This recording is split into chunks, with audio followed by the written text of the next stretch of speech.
Hola, somos de la Escuela Buckingham Bachillerato Tecnológico de Grupo B y nosotros les vamos a hablar sobre México prehispánico.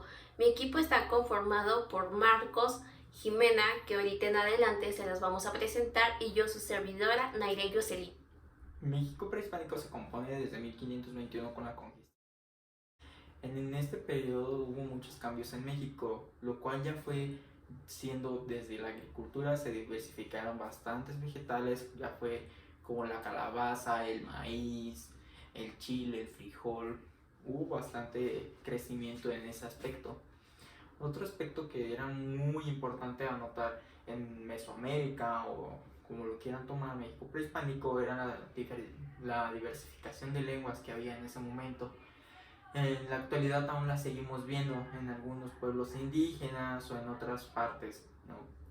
Hay todavía dialectos o, pues, por así decirlo, lenguas que siguen siendo muy escasas, se están extinguiendo, pero aún las encontramos y hay traducciones y demás, los podemos seguir viendo. Nuestro territorio, que abarcaba o cuál era. Realmente este se estableció a mediados del siglo XIX, ya siendo como los estados de California, Utah y Texas, hasta lo que hoy conocemos como el norte de Panamá, era lo que comprendía el territorio de Mesoamérica. Las culturas que fueron encontradas aquí en Mesoamérica fueron de vital importancia para el futuro, ya que hasta el día de hoy siguen encontrando restos arqueológicos, los cuales nos datan de que eran culturas súper avanzadas. México prehispánico fue un periodo que fue antes de la conquista, a la cual se le llamó la Nueva España, que fue en 1521. Primero lo que pasó fue que los españoles salieron de su país y así fue como llegaron a México. Entonces se dieron cuenta de cómo fueron los impuestos que se daban, que eran más en forma de alimentos, así como el maíz o por ejemplo los zapotecas que daban zapotes. Entonces así Hernán Cortés se dio cuenta que en Tenochtitlan sí había muchas riquezas.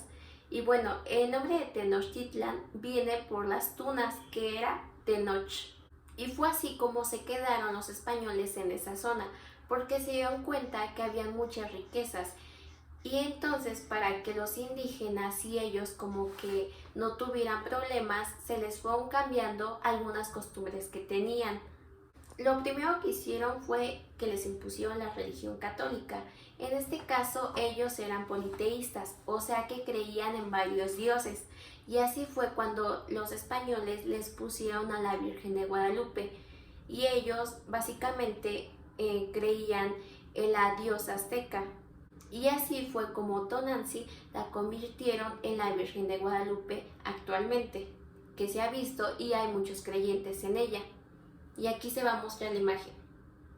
Un platillo que se ve ahora es el pozole, pero antes se veía de que era con carne humana que se sacaba de los sacrificios, y bueno, actualmente es con carne de cerdo. Una similitud con la actualidad son los impuestos, ya que en ese entonces digamos que se aprovechaban de ello y los robaban. Y bueno, en la actualidad se hace lo mismo, pero lo hacen de una manera más discreta. Igual hay muchas injusticias y como todos sabemos, los que están en la clase alta tienen más poder. Y el sacerdote hasta la fecha se le ve como alguien muy importante en México, y más que nada en la religión católica y para todos nosotros que somos católicos. México tuvo un auge intelectual en el siglo XVIII. No era una simple colonia, sino que contaba con identidad nacional y orgullo cultural. El rey Carlos III quería tener a todo el pueblo de la Nueva España pues sumiso, pero esto ya no fue posible, ya que México ya aspiraba a ascender como país, tanto en cosas pues artísticas, científicas, etcétera. Luego el rey Carlos III cedió el trono a la distancia y pues desde ahí empezó todo, incluyendo la guerra de su sucesión en España. En cuanto a las clases sociales, pues como hasta la fecha en ese entonces, pues seguían siendo marcadas como clase baja y clase alta. Igual, no existía un balance, lo que sí existía eran los privilegios con las personas de clase alta. Los que sabían de negocios pues se aprovechaban de esto y pues lo aprovechaban para tener un monopolio. Y hasta la fecha son pocos los grandes monopolios que no generan competencia. En aquel entonces había descontentos, injusticias y pues un desorden económico, nada diferente de cómo es hasta la fecha. Solo que en ese entonces sí se tenía la visión de que México mejorara pues intelectualmente y pues se desarrollara, cosa que hasta el día de hoy no se puede lograr. Lo que sí es que México debería de regresar al siglo XVIII para observar y aprender de los errores que se cometieron en ese entonces, pues para aprender y no se vuelvan a repetir. Eso sería todo y gracias por ver el video.